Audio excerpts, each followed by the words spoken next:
Hi, everyone. Welcome to the AutoScheduler.ai LinkedIn Live event.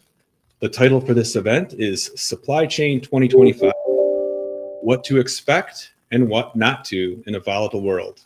My name is Gaetano Apre with AutoScheduler.ai, and we're excited to have you join us. A few housekeeping items before we begin. If you have any comments or questions, please post them in the comments on LinkedIn. Also, this session is being recorded and it will be posted to LinkedIn. If you'd like to receive this replay, please let us know. The contact information will be provided at the end of the event. I'd like to introduce our two speakers, Keith Moore, CEO of AutoScheduler.ai, and Bob Ferrari of the Ferrari Consulting and Research Group. Together, they're going to explore what to expect in the year to come. I'd like to hand it off to Keith and Bob. Thank you. Awesome. Thanks a bunch, Gaetano. First off, thanks everybody for being here. Really appreciate everybody listening in. We have a lot of really good content to walk through today. Some of the folks here may have listened in on our last session, which was myself and Mark Freilich talking about the future state of warehousing technology, openness, AI, what's next. Today, as Gaetano mentioned, Bob and I are going to spend a lot of time deep diving into what to expect in 2025 in supply chain, and counter to some of what the message in the market has been. What are some things that you shouldn't expect, even though you may be hearing a lot of buzz about it as it stands today? So we're certainly going to further the message of data openness and where we see the world going in that technological perspective.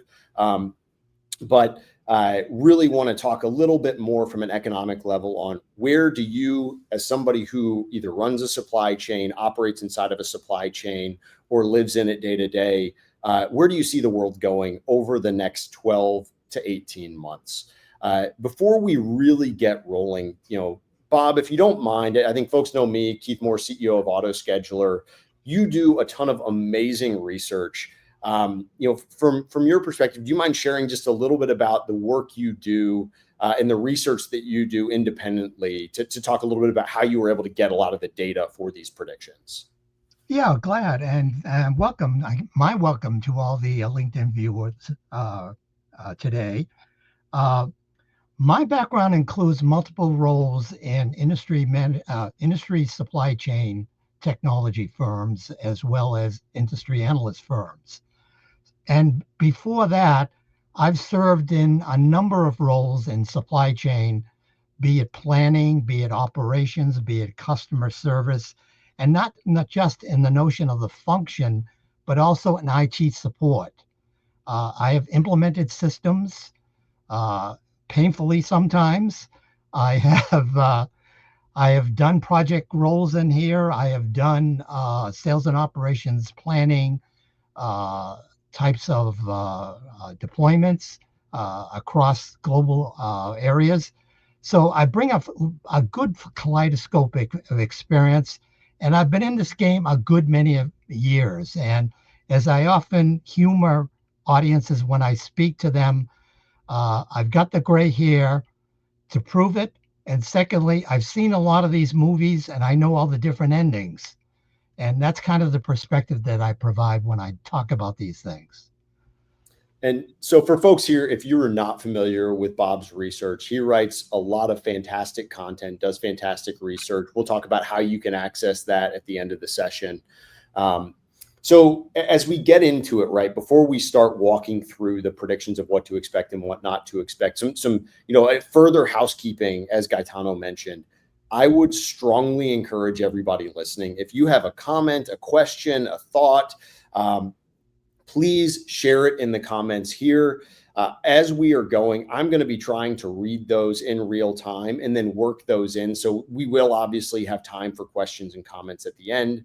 But if you have anything midterm, I'm going to try and work it into the session to make sure that we are addressing things real time as we are on topic, because we're going to be hopping around a significant number of topics today. So with that, Bob, you ready to get started? I'm ready to go. All right, so let's start on topic one. So the first three things we're going to do are, what are some things that you should expect in 2025? And I won't belabor everybody on saying like we've we're in the age of AI. AI is going to be the thing. That's the prediction, right? Obviously, Bob, we're going to go to a much deeper level of granularity than that. So we're not going to make a prediction inherently about AI being the future and anything general that you could read in any major research publication. So I do want to say, given that the momentum AI has had over the past 3 to 5 years, Bob, what is the tangible fallout that you see happening from companies investing in all of these different software systems focused in AI in your first prediction? Yeah, in the first prediction, what we're basically saying here that there's an increased realization that too many businesses and their supply chain teams continue to be drowning in literally terabytes of data, but still lacking insights. A compounding effect is the continuing existence of data silos, particularly in supply chain, because we're well known for that. And they drive different kinds of functional or business organization or software application system structures. And the goal that we've always had is to bring all of this together. And, as I have spoken about this over the years, I've always notioned the thing that, my real dream for supply chain is when we bring the physical and the digital together. And the good news is we're there today. We're actually doing it. The not so good news is we're still challenged with the data and how to approach that. So the notion of too much data, the notion of we capture localized data. And Keith, you brought that out in the first session because I was tuning in on that session. The notion of the warehouse serves as this, asynchronous notion of how we run the building, right? Mm-hmm. Stuff comes in, stuff has to flow through, stuff gets put away, stuff has to ship, and that's always changing by the hour and the day and everything. And that's the world of warehousing. That's all they want to be consumed with because they got so many things going on. But literally, it's way different than that. And now the aperture is expanding. So now we have a wider aperture and a growing consensus that we need to move towards more openness of data across the supply chain. So we're talking inside out, outside in. Inside out, it's the whole notion of the data flowing through all of our application systems. We've got planning, we've got execution, we've got customer fulfillment, we've got production for those that own their own production or whether they outsource production. We have the outside end of this in that many supply chains are globally sourced. We've been through this a long time right now. We're learning some painful lessons about that, and we'll continue. We'll get into that later. But the notion here is that we've got to be able to connect all these data streams. It's not an easy task. We're getting there, but we're going to need more time to get there. And then the other aspect of this is that in the specific case of warehouse management systems, they don't exist in isolation anymore. And the one thing, and I'm saying this, candidly, the one thing that's really impressed me about AutoScheduler is that it has opened that purview, I think, to the market that, oh my goodness, this is what we were lacking, in our ability to get these operations running more smoothly. And I credit you for doing that. But at the same time, now we got to expand that aperture a little bit more now, because what we really need now especially when we talk about later, when we start to introduce advanced AI, the notion is going to be the end to end. How does this process work? What are the inflows from planning, from orders, from customer demand? What are the existing, environment of logistics right now? Where is material movement? Where should it be moving? Where are the interruptions? What can be an interruption that we can't see today? So it's all of those notions. And I think that's what this is all about.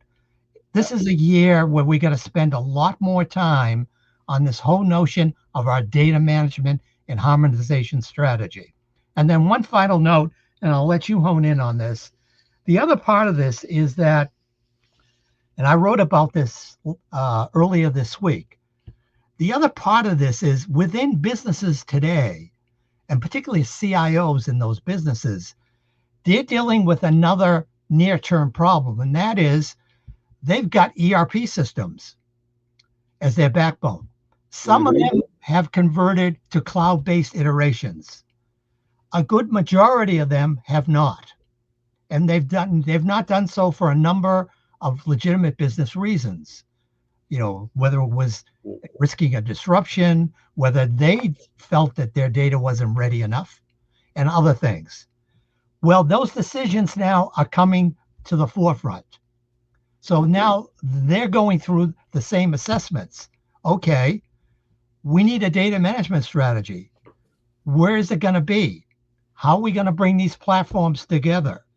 What about this new advanced analytics and advanced AI? Where will it reside? What makes the most sense for it to reside? Whether it's a system of control, the supply chain operating system, which some people talk about, or anything like that. So that's the notion of the discussions, and we got to give it a little bit more time to keep coming in the year ahead. Completely agree. And I have two comments on that, and then one follow-on question, Bob, for you, which is comment number one is the people still working towards adopting cloud and having an ERP as your backbone of your supply chain. I think there's some folks, especially given some of the recent news with regards to ransomware hitting different companies in the cloud. There's some folks that are sitting pretty and happy that they haven't fully adopted cloud yet, which in my mind is not the appropriate stance to take. Yeah. But there are certainly people that feel justified in that decision to be a bit of a laggard with regards to technology adoption. And unfortunate that that's going to continue to be the case if companies aren't able to, despite the need for openness, shore up security concerns. And I think it's going to make InfoSec significantly more demanding organizationally as people are looking at synthesizing data.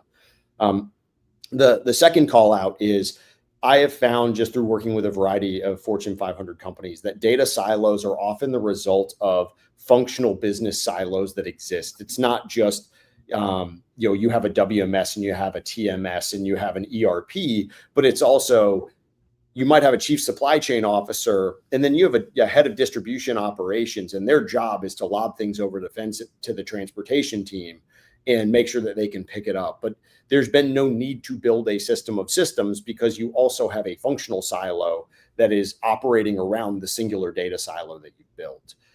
My one question for you is, particularly when we talk about prioritizing data synthesis as an enablement tool for future state AI, which we'll talk about as well. This is not a new narrative, really, right? You said you've written about this for many years. Companies like Project 44 and 4Kites have been focused on visibility as a platform.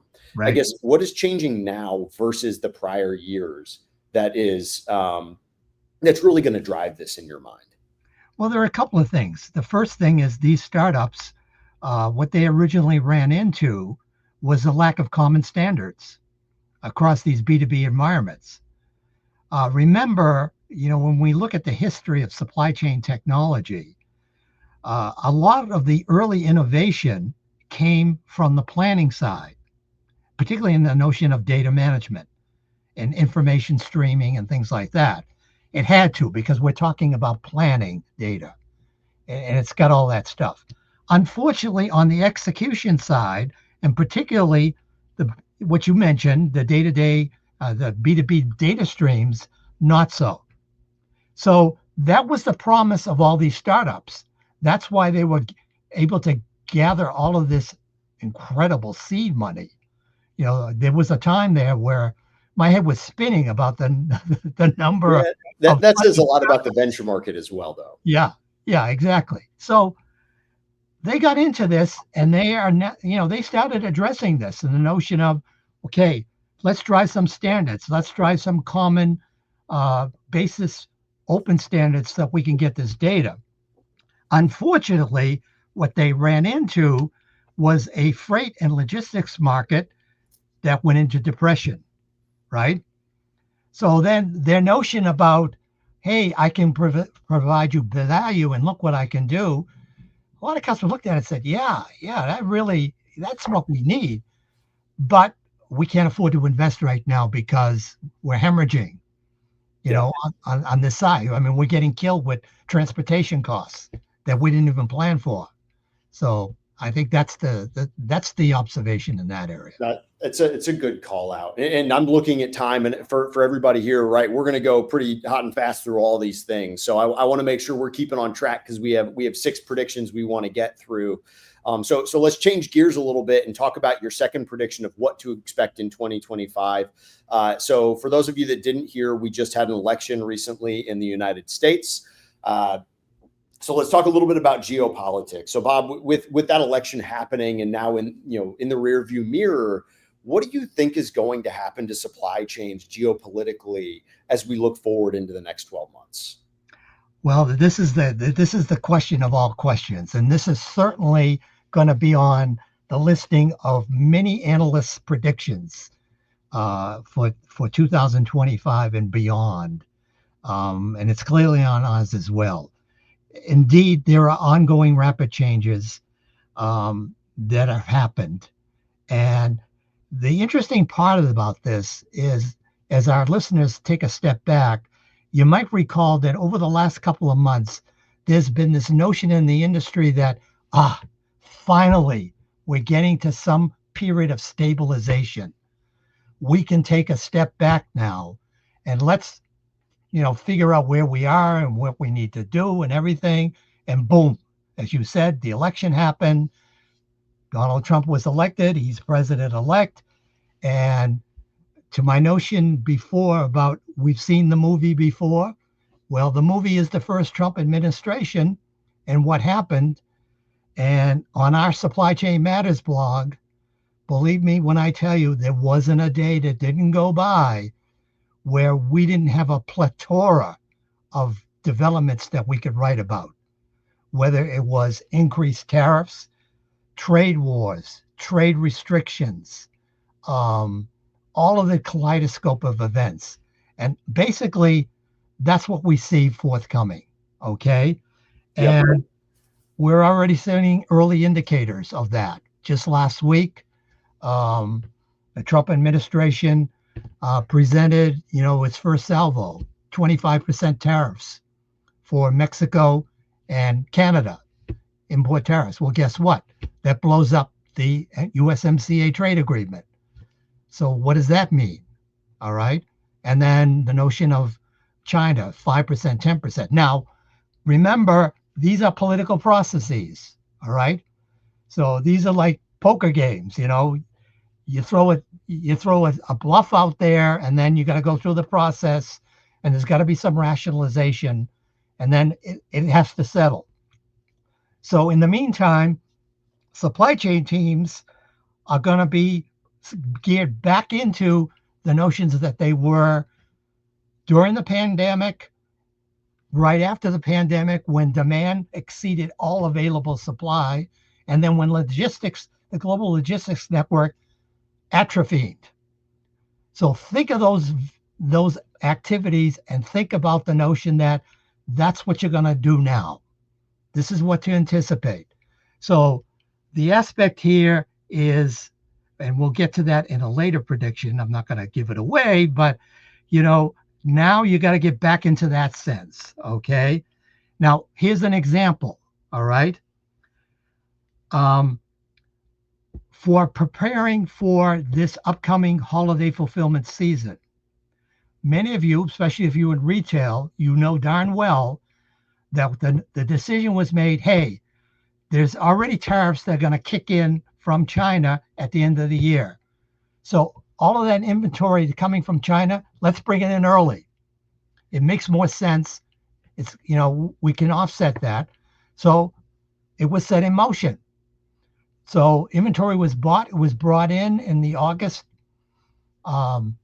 September period for the most part, filled a lot of warehouses, as people on this event may know, but it achieved a purpose, okay? And now we're seeing, and we will see in another couple of weeks, how that all panned out, so to speak.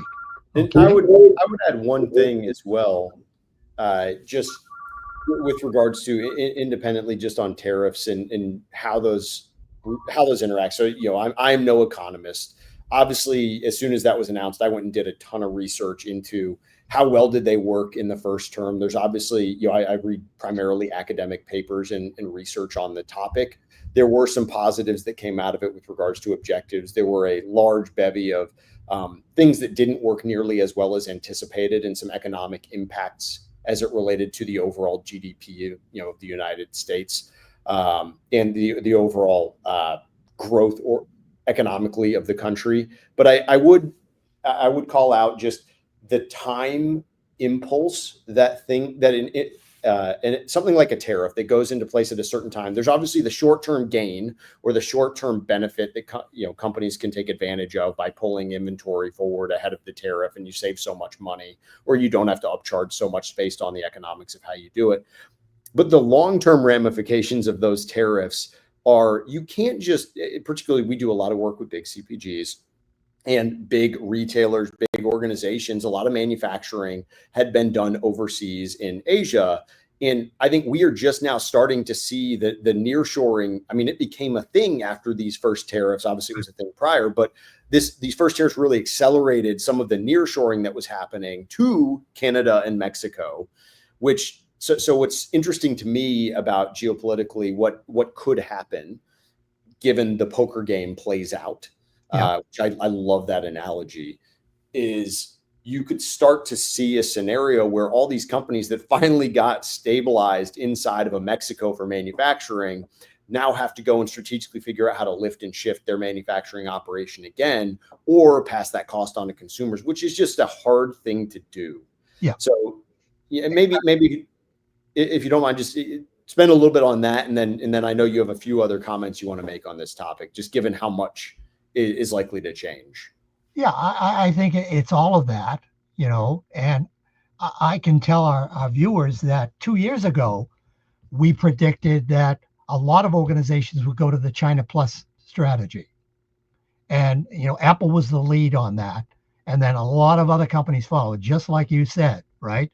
So we saw shifting in the Apple's case of, the major part of their iPhone production now coming out of India and Vietnam, as an example, and other high-tech companies, so forth. And then in other areas,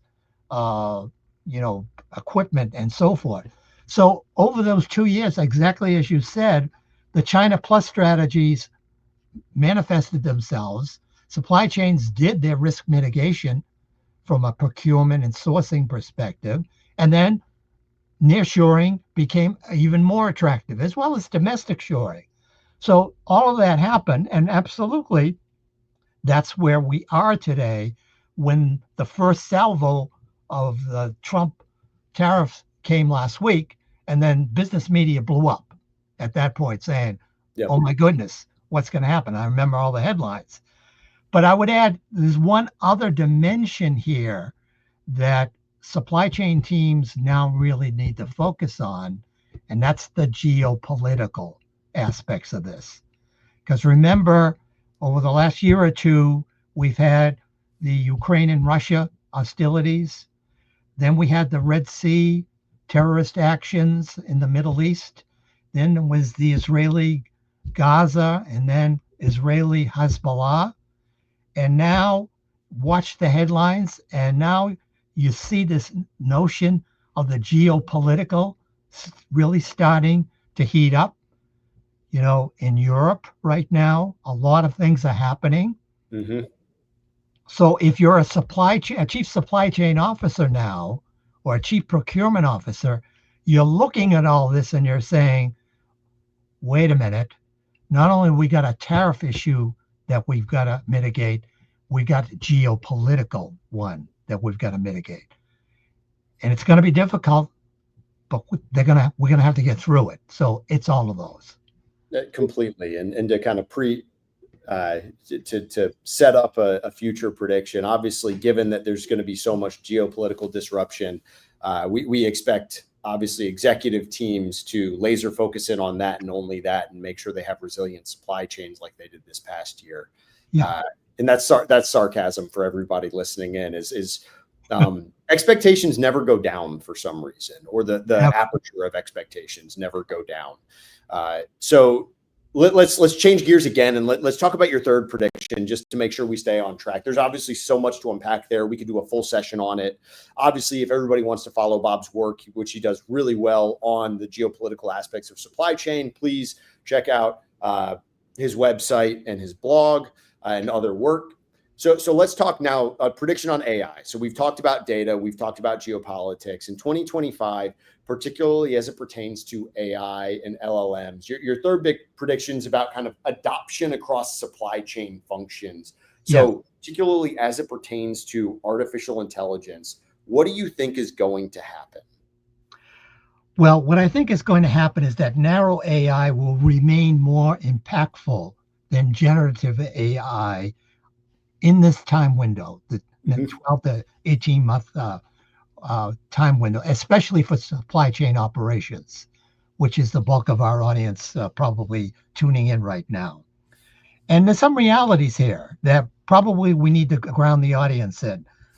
Remember that narrow AI, which is the term we use, that IT teams will use for machine learning based AI, we've been utilizing that technology across supply chain, business process, and applications for almost 10 years right now. And they have been very, very successful in their ability to do that, not only in the planning aspects of this, but in the operations execution of that, and the robotics and all of that goes with it.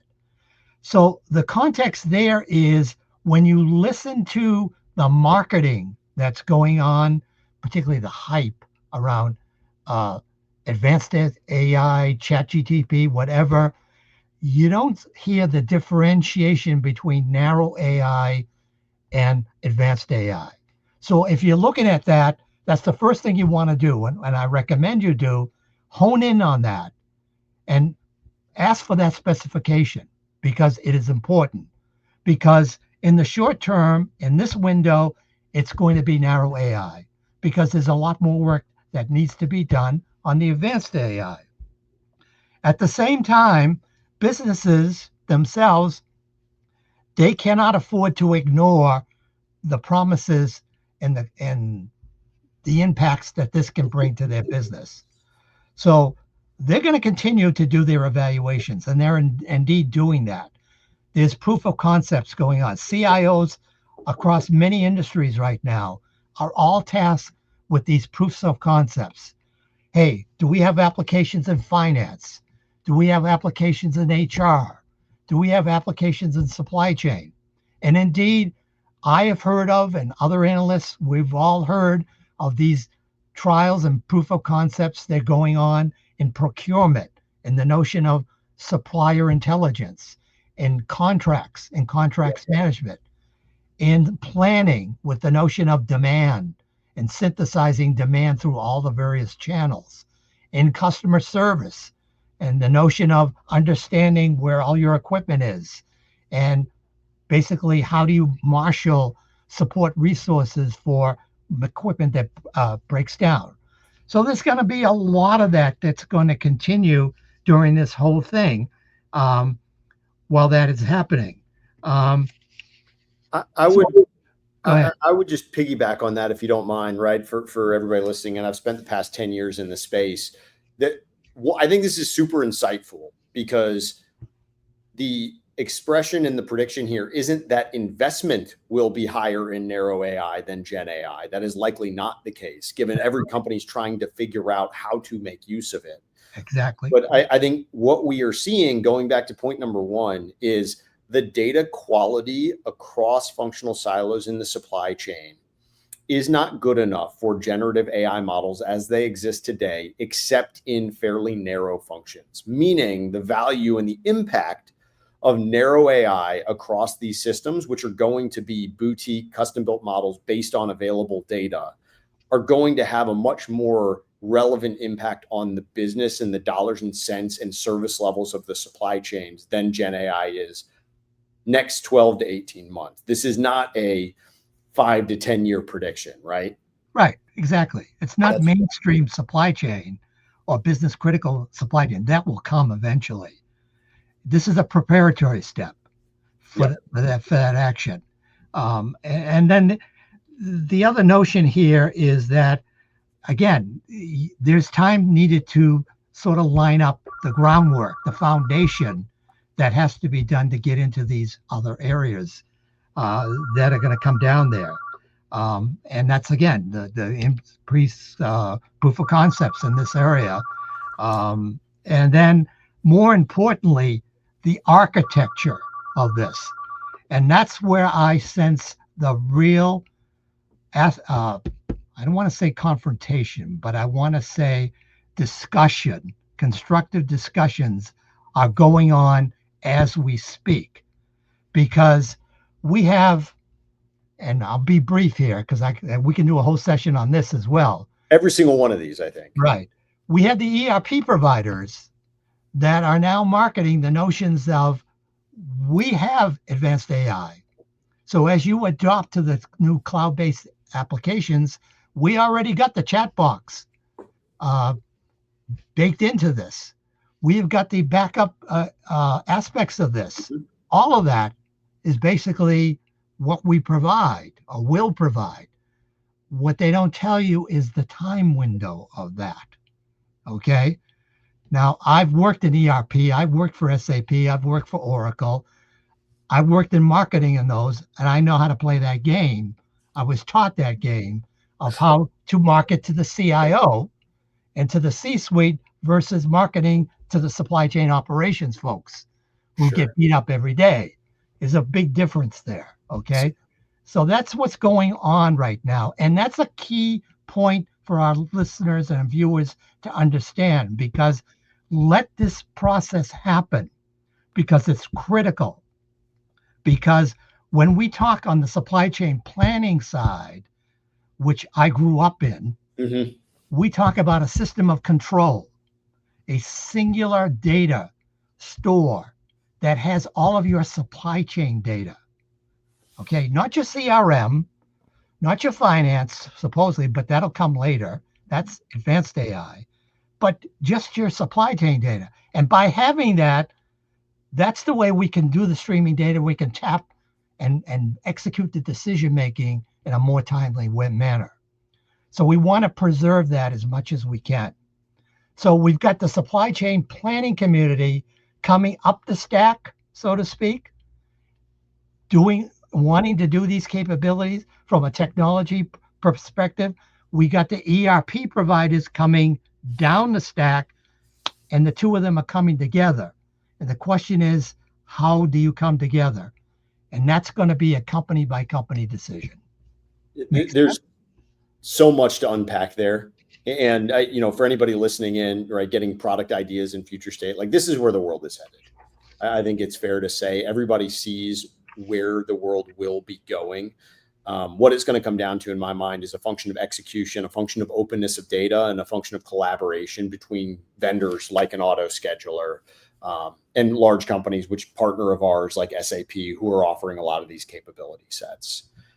So to keep things moving along, right, these are three really good things that everybody should be expecting in 2025 based on all of the research and work that Bob has done.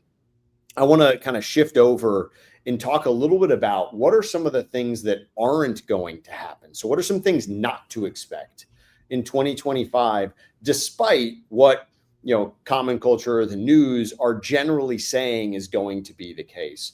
So Bob, particularly as we start to talk about things not to expect, we talked geopolitics and kind of where we see it driving need for data. Can you share a little bit about what you don't think will happen as it pertains to geopolitics and globalization as a whole? Absolutely. Well, the first one is probably to be expected given our previous conversation. And the first one is disruptive events and supply chain risk exposures are not going away globally or domestically. In spite of all of our Genie never goes back in the bottle, The does it? genie never goes back in the bottle. It just takes a different form. Change remains a constant among multi-industry supply chains environments. And in certain industries and in certain segments, the changes might well magnify in this area right now. If you're in the aerospace industry, you know what I'm talking about. If you're in the high-tech semiconductor area, you know what I'm talking about. So there's different manifestations of this depending on where you are. If you're in the consumer goods industry, there's a different manifestation. So it's going to take on these industry aspects of that. And in fact, in our last year's predictions, we had a specific prediction just on the industry centric challenges. And we're going to continue that in 2015 because they're all different. Okay. Mm-hmm. Again, the emergence of the second Trump administration, we've already talked about that. The tariffs, all of that goes with it. The geopolitical, all of that goes with it. And all of this, from my way of thinking, gets to the notion of fostering more end-to-end risk awareness, mitigation, simulation, what if scenario building that we're doing. Now, the planning community is on their way to this. If our viewers are keeping abreast of the best of breed or even some of the ERP planning applications, you're seeing it, you're hearing it. They talk about digital twins. They talk about increased simulation. They talk about leveraging both narrow AI and eventually more advanced AI in the large language models. So they're on the path. It's going to take a year or two to get the whole path addressed. So it's all there. It's all part of this. And, the next time the senior manager comes down to say, hey, are things going okay? You might say, well, as good as can be expected given the environment we're in. It's, my comment on that, right, is there are going to be a significant number of disruptive events that continue to happen. Obviously, the U.S. election is going to dictate, for the next 4 years, there's probably a little bit more of a wild card nature with regards to policy generation that might happen here in the U.S. There's all the different conflicts overseas that you've mentioned already. But I'd also like to say for the viewers and the folks listening in that there are, we just came off of COVID. We had these really volatile international freight shipping rates overseas. We had, massive volatility as it pertains to actual shipping rates, even domestically. The cost of warehouse space has bounced all over the place. And the feeling that there were some things that probably should have leveled off at this point amongst supply chain, like supply chain practitioners. It's like, okay, we just went through this black swan event that happened and the world was absolutely upturned. So now it's going to be okay, right? And obviously the reality is there are going to continue to be significant disruptions that need to be accounted for. But I want to kind of push this into your next prediction of what is not going to happen in that over COVID, right? Resiliency, and this was my comment earlier, resiliency was the big topic everybody was talking about is how do we meet expected levels of service, which, by the way, the numbers looking back on that, particularly as it pertains to warehousing, they'll make your jaw hit the floor versus what it was 10 years ago. Yes.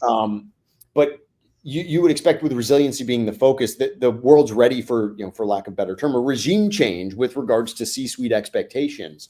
So, your next prediction is all about what the C-suite is not going to do. Can you talk a little bit about what that means and what that is? Absolutely. Number 2 is the C-suite executives will not reduce their expectations around supply chain capabilities that are going to support what you mentioned, resilience, agility, and cost efficiencies. It's going to be all three, folks. And it's going to be painful. Okay.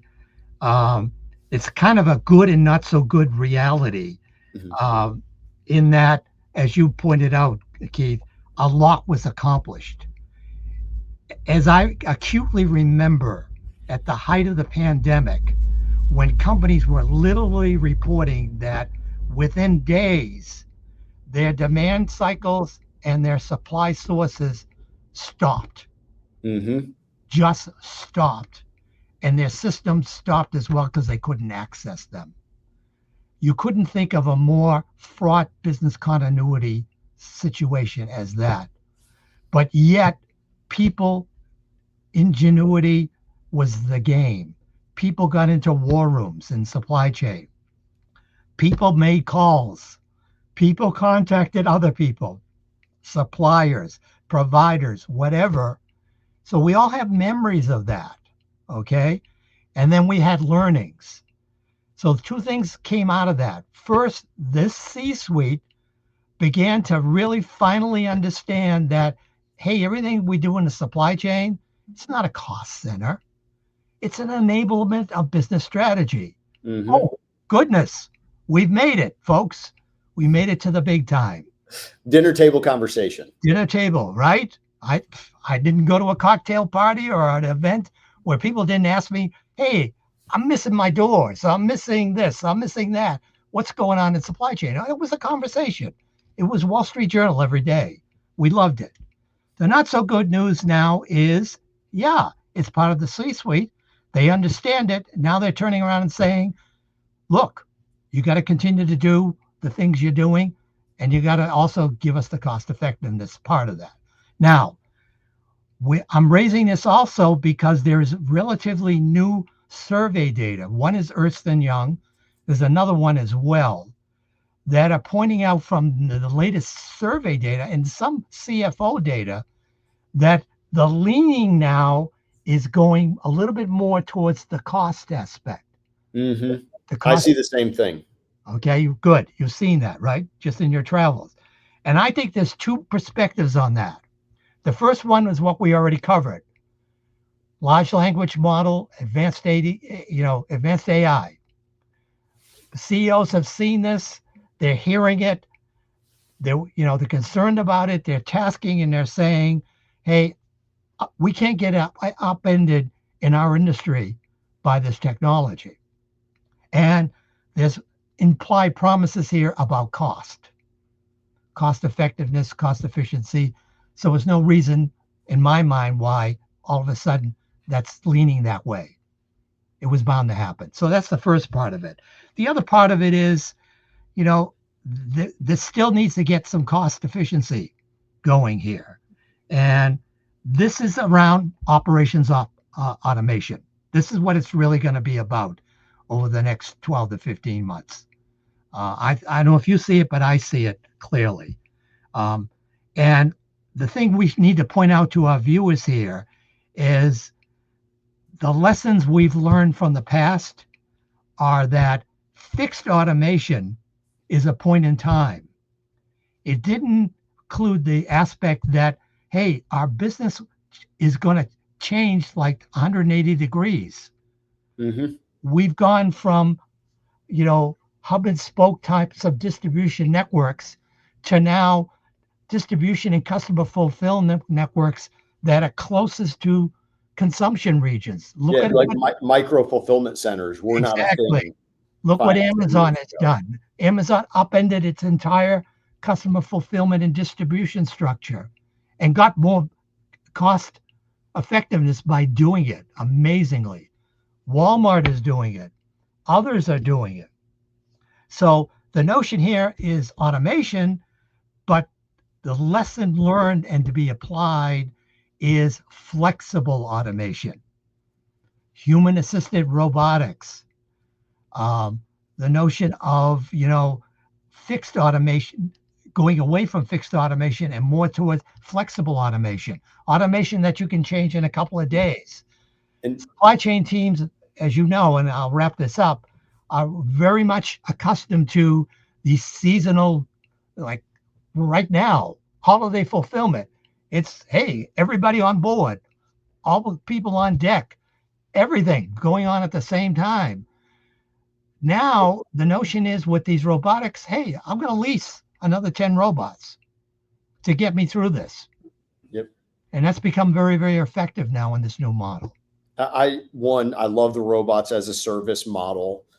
Two, one of my personal philosophies in the space is I think one thing Locus Robotics got right that a lot of other robotics vendors had to learn about was the cobot versus the one-to-one replacement of app. How do we make people more effective? And now the third piece, and this is going to be I think, that where Keith Moore's warehousing predictions for 2025 and 2026 is companies are going to start realizing that the measure of automation and flexible automation that they've introduced has created this massive gap in overall management of flows throughout their facilities. And the automation promises, or flexible automation promises, a certain measure of capacity when operated, again, in a silo, but not necessarily when not used effectively, accounting for all of the other process flows that might exist inside of warehousing. Or outside the warehouse. Or outside of warehousing. Yes. And obviously that's why we have a business at AutoScheduler and have been successful in the way that we have. I want to kind of use this as a springboard onto your last prediction of what won't happen. And I'm going to share kind of my thoughts on this, which is you mentioned a little bit about automation as it pertains to physical, robotic, flexible automation. But I think when we talk about AI, this is artificial intelligence. Anytime, 5-10 years ago, when I would go to somebody and they'd say, what makes a good AI project? The first tenet I would give them is, if you gave a person an infinite amount of time to do the job and all of the data they needed, could they do it repeatably well? And if the answer to that question is yes, that is a good application for AI, because it is something that you can then build models to automate, maybe not to perfection, but to some measure of success, so that you're reducing the overall burden on people and letting people fight fires. But the immediate response to AI has been very much so the opposite, which over the past 5 years, it's AI is coming for our jobs. Right. Reality in the world is that is true to some capacity, dependent upon what your job is. So there are jobs that will disappear because of AI. But your third prediction is exactly on that point. So can you talk a little bit about what you think is going to happen over the next 12 to 18 months, or notably what won't happen as it pertains to AI? Yeah, what won't happen? All right. So beyond, as we stated here, beyond the existing hype of advanced AI, there's the realities that technology augments human decision making. All right. It's the basis of doing that. It's not the wholesale elimination, so to speak, at least not now. All right. To your point. And the other aspect here that we need to bring forward is this notion that, look what we've gone through. One of our predictions last year, which we were totally on, was increased labor activism across all dimensions of supply chain. Look how many strikes that are still happening. Even as we speak right now, the U.S. East Coast and Gulf Coast dock workers, they had a tentative wage agreement, but January 15th is looming on some sort of an agreement on automation, to your point, and both parties are at loggerheads. And the betting is, we're going to see another strike. All right. So yeah, this is all meaningful here. But the reality, I don't subscribe to the hype that advanced AI is going to cure all ills. I think that's another aspect, and please don't quote me, LinkedIn people, but this is Silicon Valley eating their own Kool-Aid, okay? I've seen too much of this, all right? Like every disruptive technology, there is a cycle, all right? There is a maturity cycle. There is an adoption cycle, and we're not there yet. So let's get real, as Keith said, about the notion that, people are a key component, but we need to augment them with appropriate technology that can get them to do their jobs in a more effective way. That could be narrow AI. That could be some of these test advanced AIs are chat GTP, but, measured approaches in that area. Wholeheartedly agree, right? I think 4 years ago, I started a presentation that was like the warehouse of the future is a man and a dog. And you'd say, all right, well, what's the man for? Well, the man's there to feed the dog. All right, what's the dog for? Well, the dog's there to make sure the man doesn't touch anything. And that you've achieved this AI optimization running a facility and then complete automation of the facility. The reality is like there's some measure of dark warehouses that people are experimenting with. They are a long shot away. And particularly as it pertains to supply chain functions, supply chain is not a systematic enough practice that it is ready for replication with AI as it stands. So I wholeheartedly agree. There's a huge amount of AI tools that can do to make your job easier around how do you optimize a facility, like what we're doing at AutoScheduler, or even something like how can I write a manual of SOPs using generative AI so that new people that are coming into an office understand exactly what they need to do and save me time in doing that. There's a huge amount of value that can be extracted, but the replication or replacement of people is still a long way away. And I would then argue, like, if you remember a year and a half ago, we were talking about labor problems in a lot of these supply chains and a lot of these operations, right? I think it's going to be AI is pulled in to replace people that we can't find more so than Sure. AI displacing roles. Exactly. And I think the other thing, before we close on this particular note, is a message to our viewers, business and supply chain people, that one of the implications that should be internalized here is that the jobs of tomorrow are going to be different. That's a clear indication here. Okay. So now is the time to prepare.